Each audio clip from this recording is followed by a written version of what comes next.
Hello, reflective parents. Welcome to this mini course called The Science of Managing Tantrums.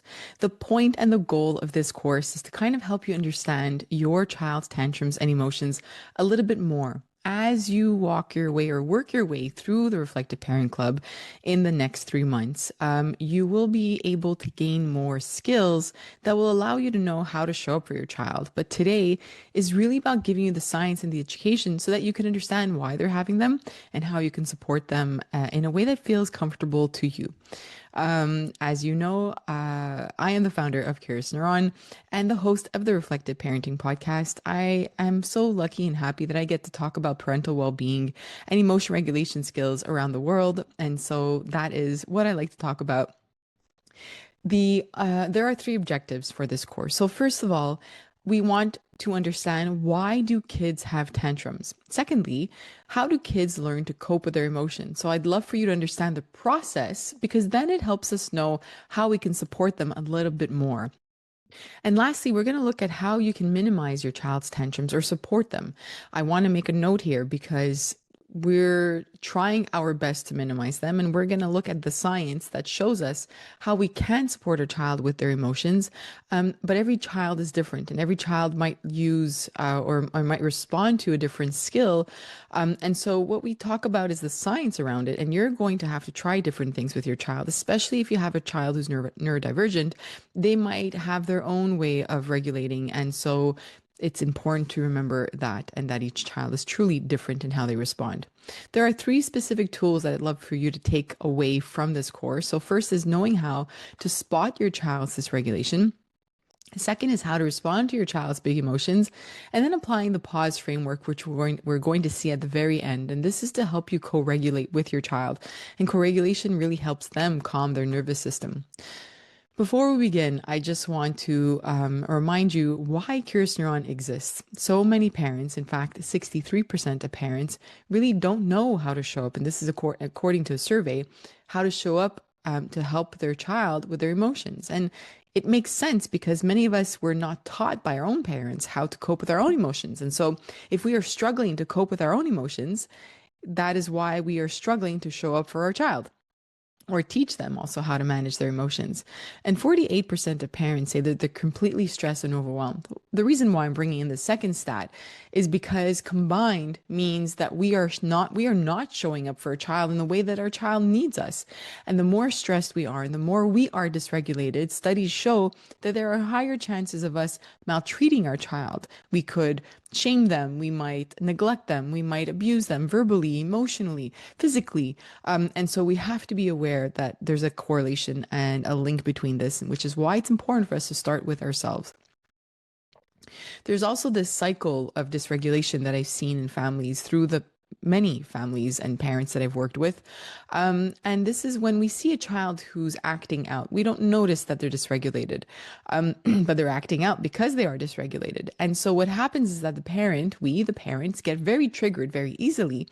And we miss the opportunity to model healthy coping skills to our child, or to teach them how to cope with the emotion. We just see the behavior. The child does not learn how to regulate, and so they continue to act out and behave in a certain way because they have not learned emotion regulation skills. I want to help you break this cycle in your home if this is something that you've noticed. And so let's start the course, shall we? We've talked about this previously in the course, but obviously, if you learn how to regulate your emotions, you are less stressed. We've talked about that before, but more importantly, it trickles down to your child. They struggle less with their behavior, they perform better academically, and they can create healthier friendships and relationships later on. All right, so let's ask ourselves the questions. Why do kids have tantrums? First of all, it's important to remember that their brain is still growing. And so what we have here, the most important parts that I'd love for you to remember, is the part behind your forehead called the prefrontal cortex. This is the part of the brain responsible for self-control and decision making. And it's still developing in your child, who is most probably very young. In fact, it's developing until they're about 20 to 25 years old. And girls and boys differ around that age, but it's about that age. So, what happens is that their brain experiences the emotion, and that's the amygdala part of the brain. And it experiences, not only does it experience it, it experiences it at a very high intensity. we experience that as well. However, we have a fully developed prefrontal cortex. And so even if we have really big emotions because of something that happens, we have learned the skills, some of us, most of us, or we have the brain capacity to cope with that emotion and sort of talk to ourselves or regulate ourselves. Our child has not learned that yet. And so that is why it's so hard with our young children because they might ask us for something like, I don't know, a blue cup, and we give it to them. And then all of a sudden they're having a tantrum, and we're like, what in the world is going on? And this is what's so hard when it comes to having a small child as parents and adults, we don't understand what's going on. And so we have to really see that child, not as a child who's trying to misbehave or trying to get to us, but a child who's dysregulated, whose frontal lobe is not functioning in that moment. Not that it's not functioning, it's not supporting the child. And so we, as the parent, have to act as their frontal lobe. This means, from what we're seeing here, the big emotions are this imbalance. We have to remember that. That's the dysregulation. And it's really important for us to remember this when our child's having big emotions. So, at what age should my child regulate their emotions? Like I said, it's going to develop until their early to mid 20s. And so it's truly important for us, the adult, to help them regulate. We are acting as their prefrontal cortex, right behind their forehead, understanding the dysregulated brain. So with a child, the brain is always scanning the environment to know if it's safe. This is happening for us as well. And so what's happening is that if there's a loud noise, or if there's somebody in the family, maybe you're at a family event and there's a particular family member who isn't really friendly looking, that might send your child into fight or flight. Maybe there's a tone, a threat, body language that somebody is using, words that we are using. I have three kids, and one of my three kids often reacts very easily to words that we can use with him. An unknown person can also be perceived as a threat. So there are many reasons why a child's brain can perceive something in their environment as a threat. Stress response, the stress response becomes activated and emotions are activated, and then thinking goes offline. So that's what happens when they have big emotions. And that is why, if your child is in the middle of a tantrum, and we're going to see Meltdown Mountain very soon, if your child is acting, having this big emotion, and you're trying to explain to them why they shouldn't be having this emotion, or maybe you're getting mad at them, or maybe you're telling them to take deep breaths and you're like, they're just not hearing me. It's because it's offline. You have to wait for them to regulate it a little bit to be able to reactivate their frontal cortex or their prefrontal cortex. And so it's really important for you to understand what regulates them and what dysregulates them, and that way you can really support them in that moment.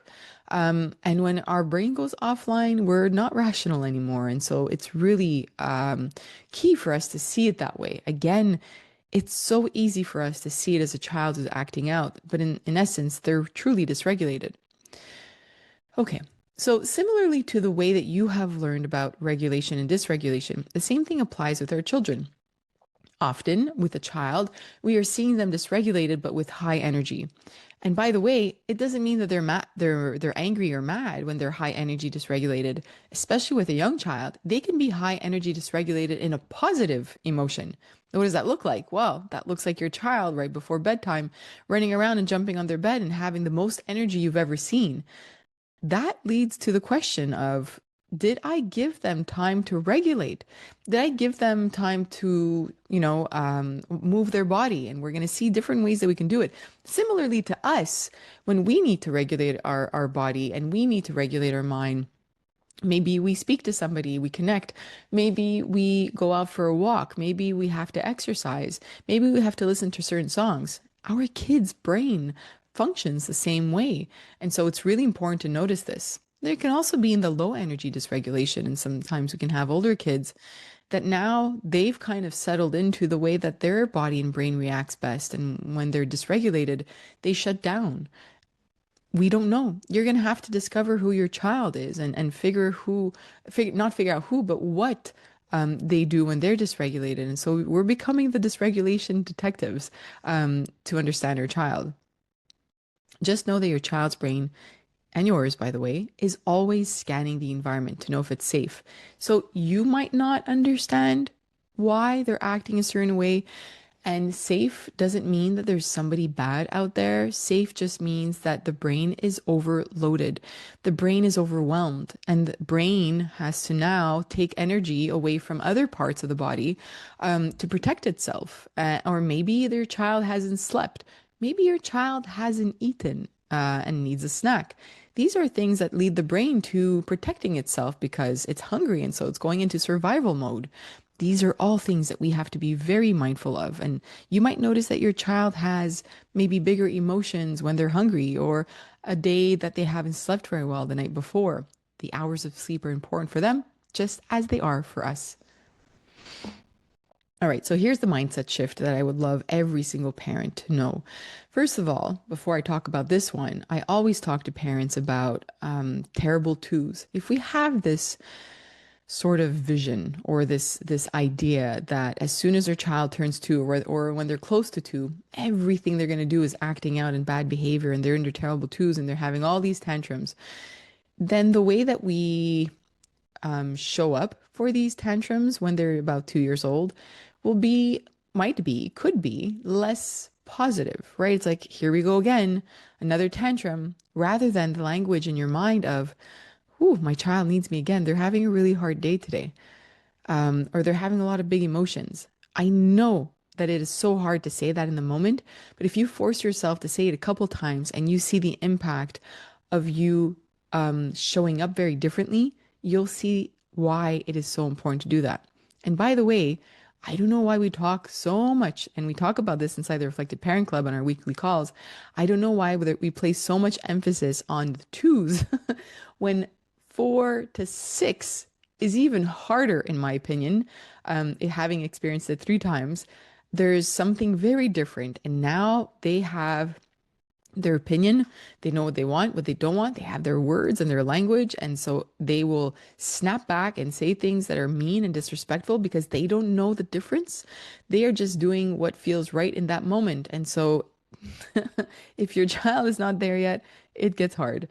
So tantrums aren't bad behavior. They're a sign that your child's brain is still under construction. And I think that when we see it that way, this under construction mindset, it just reminds us that we really need to support them. And the way that we see our child, or the lens, as we say inside the Reflective Parent Club, what lens am I using to kind of experience this or view this experience? When we switch it to this, we see them, or we see our child with more empathy and compassion. All right, so this mind shift, oh, that's what exactly what I just said. So the terrible twos, why don't we shift that and say terrible, teach me twos instead of terrible twos? This mindset shift, again, just puts us as parents in a different place. Rather than thinking, how do I discipline this behavior? I think, okay, they're really struggling with frustration, or they're really struggling with disappointment, or they're really struggling with transitions, or they're really struggling with boredom and loneliness. Rather than seeing it as, I need to teach them now how to cope with this emotion, which hopefully you do, and if not, that's why the Reflective Parent Club exists, then if we see it that way, we can finally show up for them rather than thinking, how do I discipline this?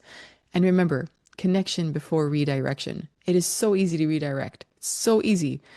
We know it because we're logical and we've developed those skills, but they need the connection. And if you think about it, if you're, excuse me, if you're in an argument with your partner and they're trying to problem solve, sometimes all you need is for them to connect with you and validate what's going on. And when you don't get that, you feel more disconnected. So connection before redirection. And also remembering that 3 and 4, 4 or 5 is worse. So how do kids learn to cope with their emotions? So emotions are what we learn are emotional intelligence skills. So the first part to learning how to cope with your own emotions is building the self-awareness. And so if you are teaching your child different words, like not just happy, mad, and sad, disappointed, even if they're two, you can still use this language. Frustration, bored, lonely, sad. Wait, we said that one. What's another one? Shame, guilty. I feel There are so many different emotions, and there's an app that's free called How We Feel, created by Dr. Mark Brackett from Yale University. And it really helps build your vocabulary because I want you to show your child, not just one, when they're dysregulated, but two, help them build that awareness of what each emotion feels like. And if you're hearing this and you say, I don't even know the difference between, I don't know, joy and content. Well, there might not be a very clear difference for certain words or emotions for you, but there are emotions like shame and disappointment and anxiety or worry that we feel in our body. And so, if you build that self awareness and become more attuned with yourself, you'll start understanding emotions a lot more. You will be building your own self awareness here inside the Reflective Parent Club, but then you'll be able to support your child a lot more because maybe you're going to notice that they clench their jaw, or maybe you're going to notice that they stomp their feet or their foot when they're really mad, or maybe they make a fist. You can say, hey, I noticed that when you're really mad, you make a fist with your hands. Okay, I can help you with that. If I notice it, I can help you not make it to the top of that mountain, which we're going to see very soon. And that's the kind of support you want to offer your child in building their emotional intelligence. Once they're able to recognize that they're mad or they're frustrated or disappointed or sad, then you start to help them build these skills of how do I cope with it. In order to learn how to cope with it, they're going to have to make mistakes. Let's be clear. That is the same for all of us. If you are a parent and you've joined the Reflective Parent Club because you want to learn how to stay calm and yell less at your child or not suppress your emotions as much, you're going to make mistakes. And I want you to make mistakes because these mistakes are what will allow you to learn what works and what doesn't work for yourself. When you make these mistakes, you can say, okay, that did not help me regulate at all, or this situation really dysregulated me.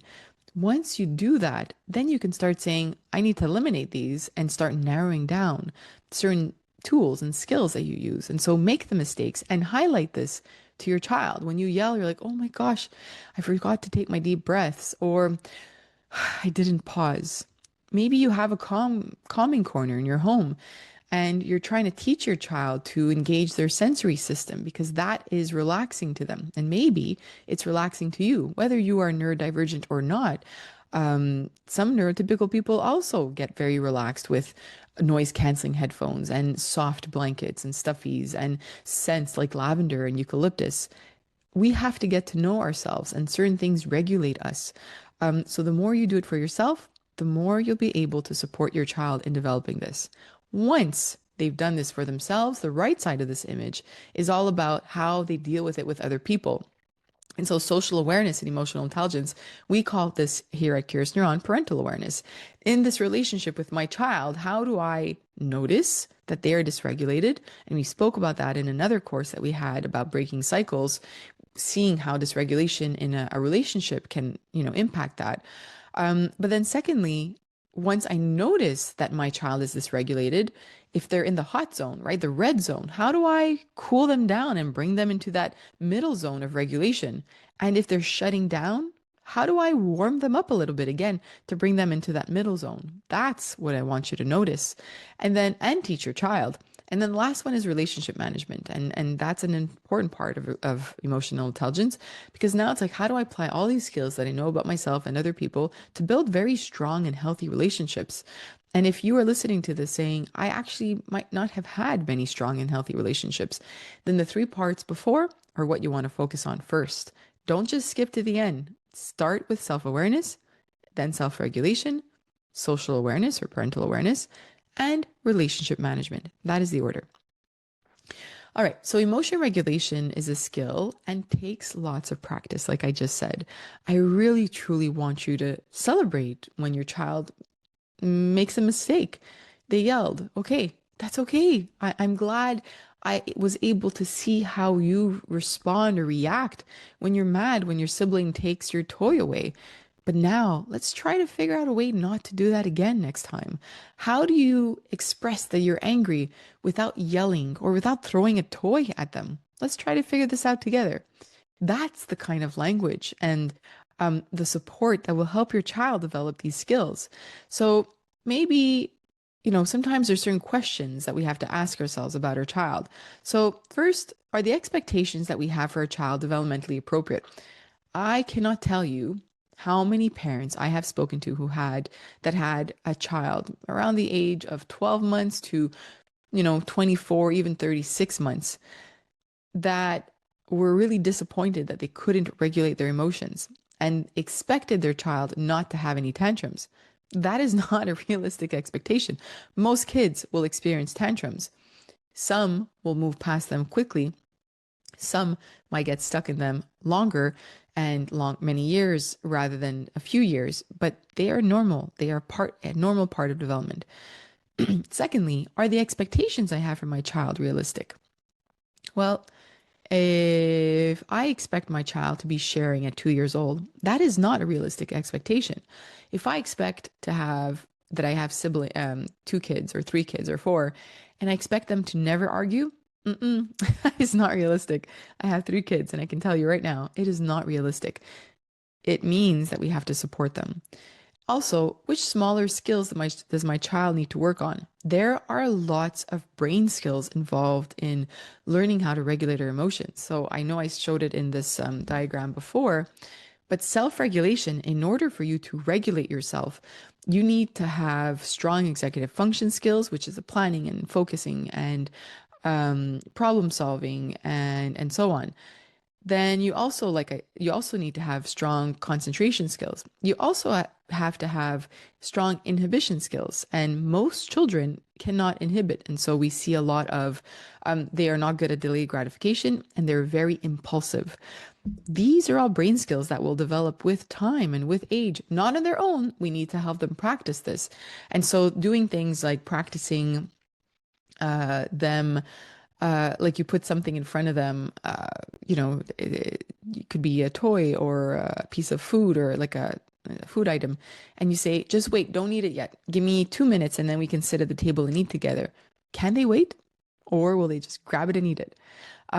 What is also being modeled at home when it comes to emotional intelligence? And we're going to see very shortly that that has a very large, significant impact on your child. Actually, let's get into it now.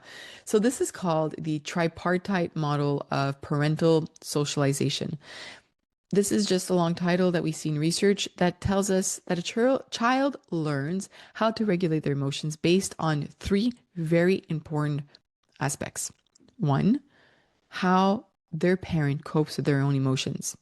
Two, the parenting style that their parent uses in their home.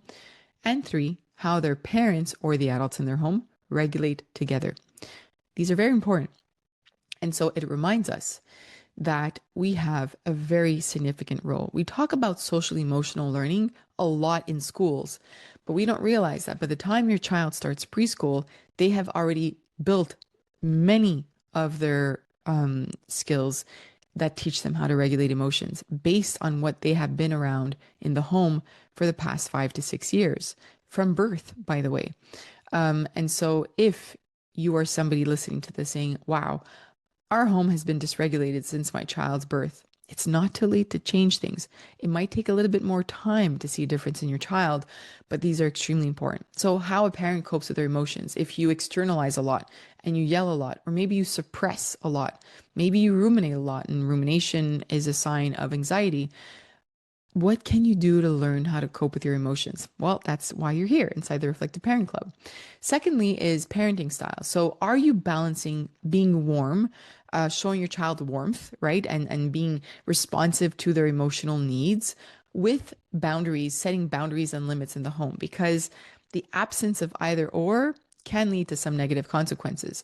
Also, if you are very strong on boundaries and limits without the warmth and sensitivity, that is called authoritarian parenting, which many of us were raised with in our own home.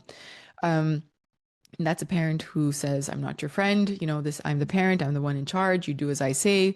And there's a scale inside the Reflective Parent Club that you can take if you're not sure what your parenting style is. So, thirdly, how the parents regulate together.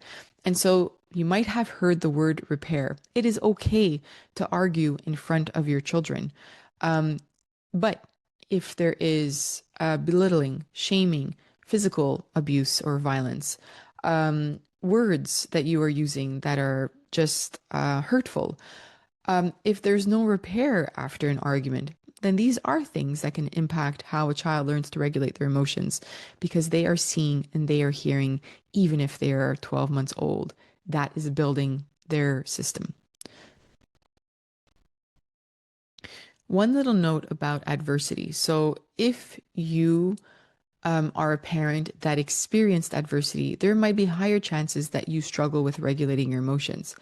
Secondly, if your child has experienced adversity, there is a higher chance that they will struggle to control and cope with their emotions, right? It's the same for both of us. And so, even if your child is 5 years old and they experienced or witnessed, even witnessing domestic violence, or having a parent who has mental illness, or experiencing a divorce, or having a parent who has addiction, any of these can influence how they will cope with their emotions. I'm saying this because I want parents, I want you, all of you, to be aware and mindful of this. Again, it kind of helps us with the emotion, the empathy and the compassion. If we know that our child experienced this, then show up with even more connection and compassion for your child and patience. They will get there, but they need you to be on their side as they build these skills. Not all children will develop cognitive skills, by the way, at the same time. So we spoke about executive functions and attention span and impulse control. These all develop in different ways. So executive functions start from birth and continue. They're in the frontal lobe, so they're going to continue until the age of 20, 25, which means a child is still learning this. A child who's about 4 or 5 years old should be able to follow one instruction: go get your shoes. So if we're saying go get your shoes, go get your bag, and put your t-shirt in your bag, cognitively, they are not there yet. This might be more of a grade one, grade two instruction. These are executive function skills. And so if this is something that you're not sure of or want to learn more, feel free to join the weekly call and talk about this.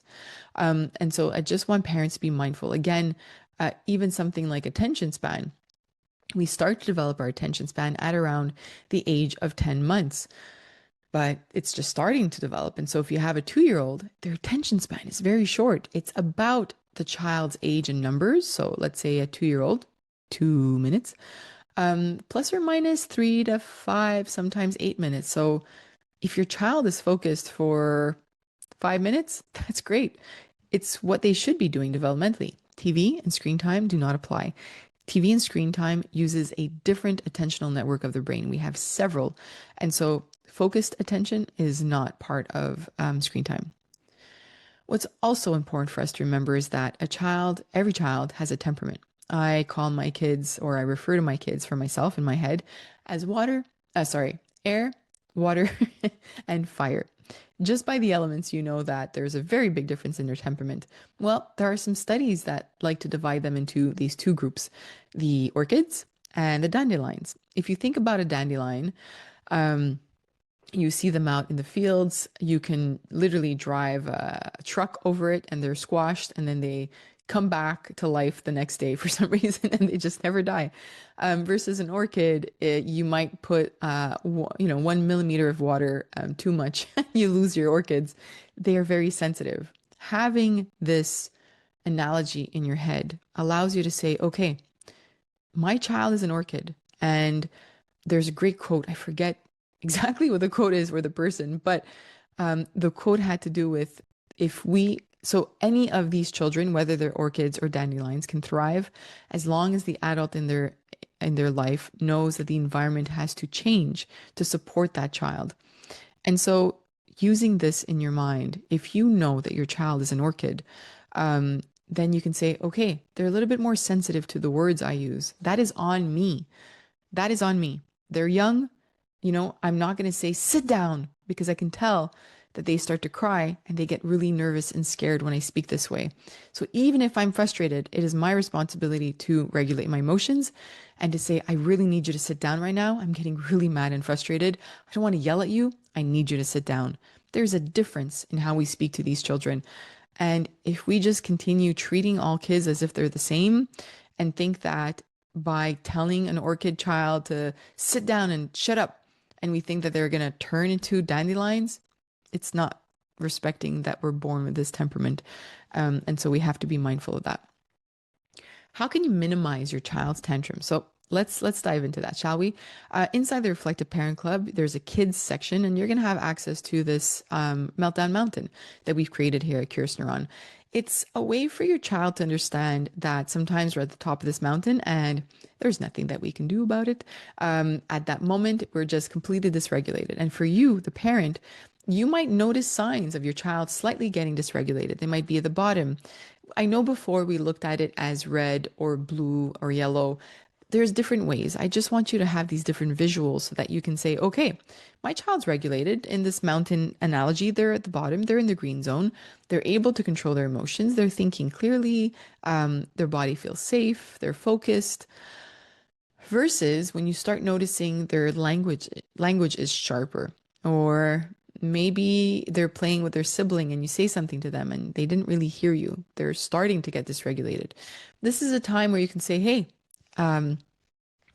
Sammy, you want to step away from your little brother? I can hear it in your tone of voice that you're starting to get frustrated. I don't want you to end up at the top of the mountain. So, how about you step away a little bit? He's smaller and younger, and so he really wants to play with that toy. Give him a couple minutes, and then you can come back.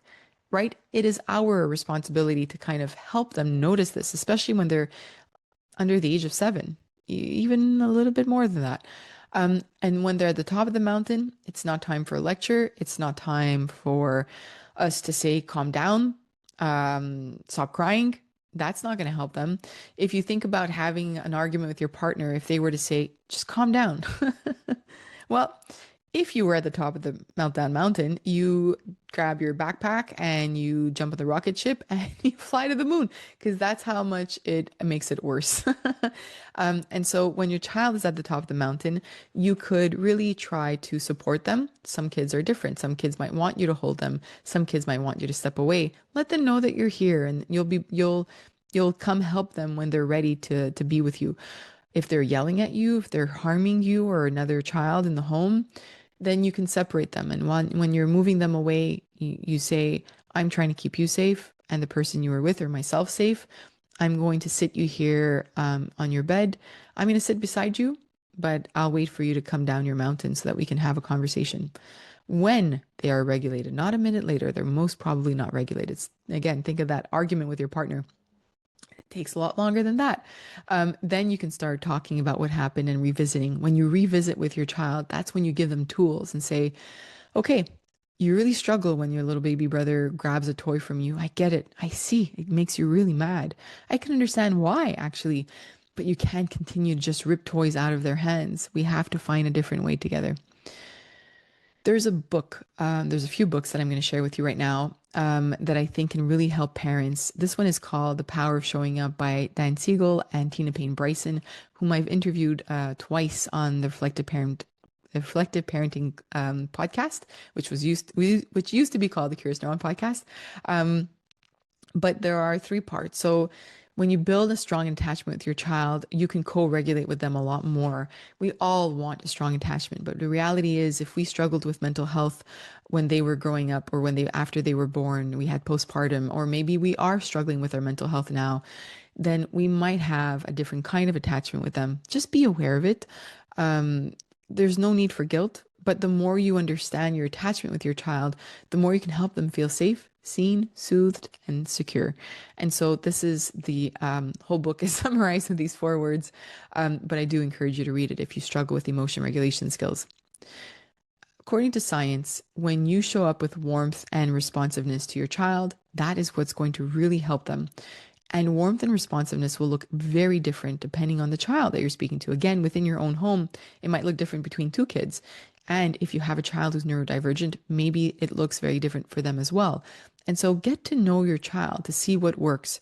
Warmth is how you show love and positivity to your child. The responsiveness piece is how you pay attention to their feelings and needs and respond with care. So let's look at let's look at three examples of what warmth might look like. So saying something like, "Thank you for helping your little brother. That was very kind." Just noticing we're building that relationship with them. Saying things like, "I love spending time with you," or sitting close to them while you're reading a story to them at night. That is warmth, and that's what it feels like. If you are somebody who never really experienced warmth from your own parent, this might be different and uncomfortable for you. Acknowledge that. There's no need to feel shame. There's no need to feel bad. Maybe you don't know how to show up that way for your child. Ask your partner for help if they're better at showing warmth. I did not really grow up in that kind of warmth, but my husband comes from an Italian family. There's a lot of warmth, let me tell you. I mean, we had just started dating and there was a lot of warmth with their family. Lots of hugs and kisses and double kisses and just so much nurturing. And so I leaned towards him at the beginning to kind of see what it looks like. And I was watching him to learn from him. And so don't be afraid to do that. In terms of being responsive, it could be more in terms of what you say to them. So saying things like, or validating, right? I can see you're frustrated with your homework. Let's take a break. You see what they need. You're very tuned with their needs. Offering them comfort when your child is upset, saying, I see you're really upset right now. Would you like a hug? Or letting your child explain their side of the story before reacting. That, is key. If you have more than one child in your home, what a beauty. What a beautiful thing it is to be able to not react and say, you tell me your story, even though if you're really upset, right? You tell me your story, and now you tell me your story. You're gonna hear it out. You're the judge. But when you do that, it just shows them that you're responsive to their needs. You're there to hear them out. There is another book that I really love called Validation. And it just reminds us how, first, many of us were not validated growing up. And that validation, the science around validation, it's just such an important skill to support and strengthen relationships, including the one with ourselves and the one with our child, the one with our partners. But by the way, just in case, I think there are many misconceptions around validation. So, validation is not agreeing with somebody. So, if you have, for example, a partner who's struggling to cope with their emotions and so they're angry all the time, you can validate that emotion without validating the behavior. A lot of people don't realize that. Similarly with your child, they can be really mad that their sibling took their toy away. You can validate that emotion. I get it. I understand why you're mad. But you're not validating the behavior. Maybe your child threw the toy at them. That you're not validating that part at all. And so it's important to see it that way. Valid the valid. She says this, Carolyn Fleck, in her book. And by the way, I interviewed her as well for the Reflective Parenting podcast, and you can listen to that interview. Depending when you listen to this video, it's going to be out in the summer of 2025. But a person's experience consists of their emotions, thoughts, and behaviors. So, like I just said now, you are only validating the valid. Maybe their emotion is valid, but not their thought or not their behavior. Maybe they think you hate them and you're like, that's not true. You don't have to validate that piece. But their feeling and emotion around that hurt, thinking that you hate them, that's valid. Similarly with your child, right? So validation improves your ability to influence someone's behavior. When you validate that, you connect with them and now they hear you, they're with you. And so remember that at the next argument. I had the most amazing conversation with Tina Payne Bryson. She has a book called The Way of Play. If you are somebody who's really struggling with your toddler or young child, being able to bring playfulness into the picture is really a game changer for so many parents. And I know that at first glance, when you think about this, you're like, I don't have time to play with my child or be playful when I'm tired and dysregulated. I hear you. And not but, and I also know and have experienced that just the small effort of making something playful can change the complete evening for you or the whole morning routine. There was a mom that I was working with privately that really struggled with morning routines. And I said, why don't you create a story? Her child didn't want to get dressed. And so rather than just saying, put your socks on, put your pants on, put your shirt on, oh, come on, we're going to be late. She was like, okay, I have a really fun story. Do you want to hear my story? And then the child, who was 4, was like, yeah. And so she said, okay, put on your socks. I'm going to start the story. So once upon a time, and by the way, this is a made up story on the spot. Once upon a time, there was a bear, and the bear had a polka dot tie. Isn't that crazy? Okay, put on your pants, and I'll tell you the next part. And as the daughter or the child was putting on her pants, she continued the story all the way up until breakfast time. And so you can do the same in small ways. You can do this during the night routine as well. You can do this during brushing teeth or washing hair if they don't like that. There are many different ways that you can do this and support your child. Their thoughts or emotions get stuck, right? It's like, this is the worst day ever. I hate doing this. I don't want to brush my teeth. And they get stuck in that because they don't have the ability to flip the cognitive ability to flip themselves out of what they're focused on that's dysregulating them. And so by being playful, we can really support them in getting out of that and getting unstuck.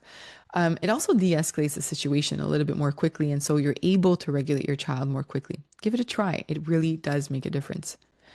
A few studies before we come to the closure of this, but I've had a lot of discussions with parents around this, why your response matters and why physical punishment is not the ideal way or any way that we should be dealing with our child and their behavior or emotions. There's a lot of research around this, and physical punishment consistently leads to more behavioral problems in children over time, not less. This was a review of prospective studies.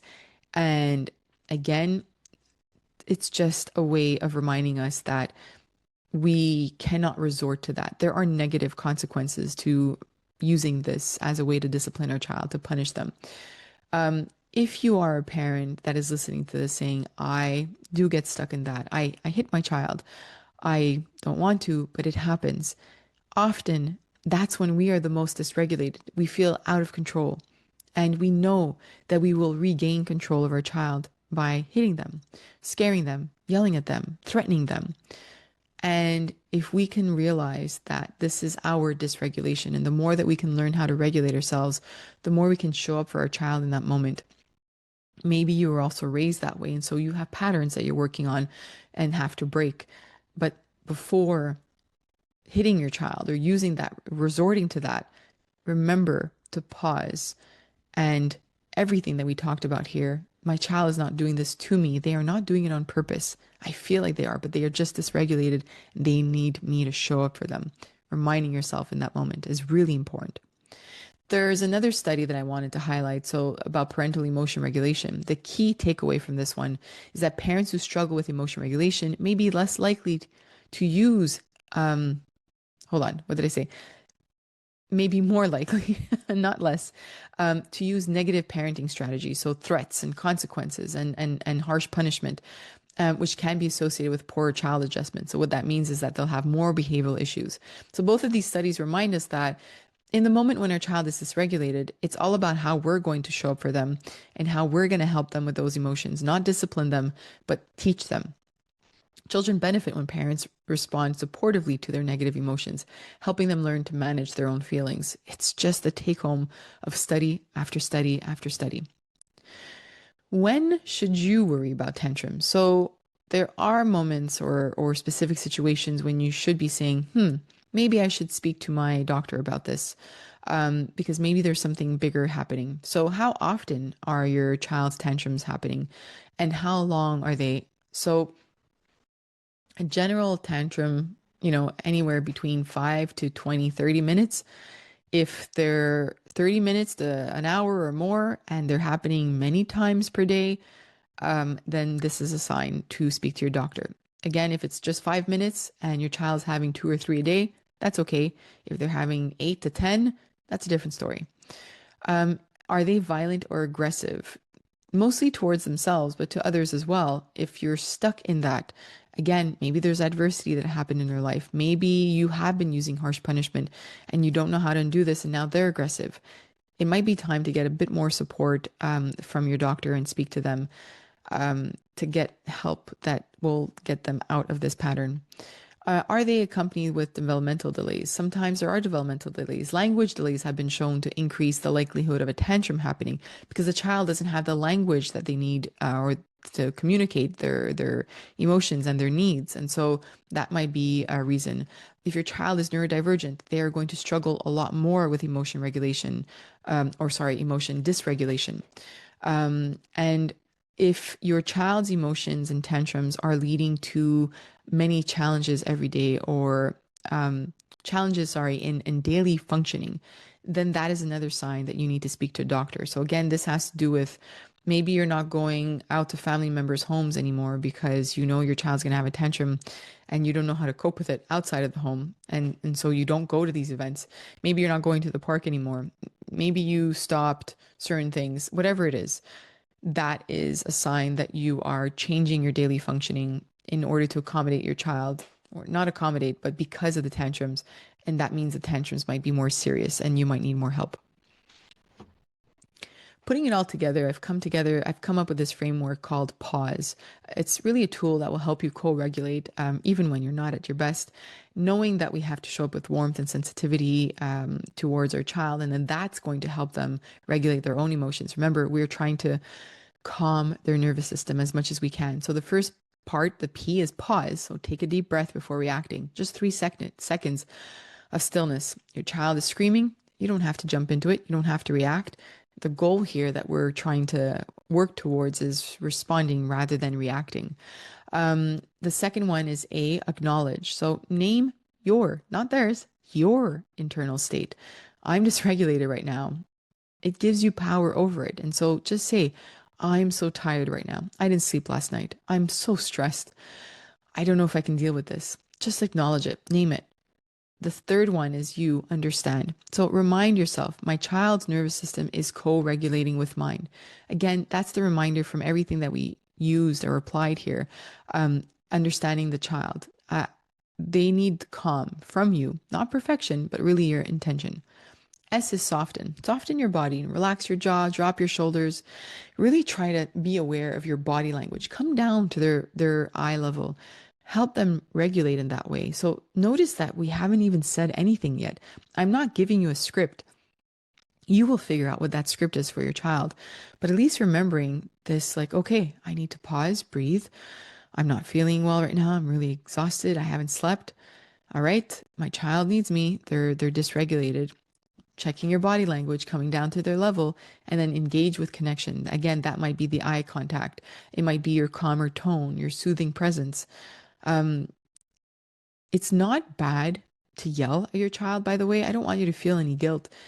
But if you can turn this into like an 80-20 thing, if you can show up calmly for your child 80% of the time and then lose your mind 20% of the time, I'm okay with that. We all have moments, including myself. But most of the time, I do want you to be able to apply this so that you can show up in the way that your child needs. And the more you show up this way, your child will be more regulated and learn how to regulate themselves. Don't expect it to come naturally. If you haven't done so yet, many of these aspects are spoken about on the Reflected Parenting podcast. So feel free to join me every single Monday. You can scan the code here. And don't forget that the whole reason why you're taking this course is to learn how to regulate yourself. So come on Tuesdays, either at 12 p.m. Eastern time or 8 p.m. Eastern time, and come chat about what you're struggling with. What are you learning inside the club now that you have awareness of that you need help with?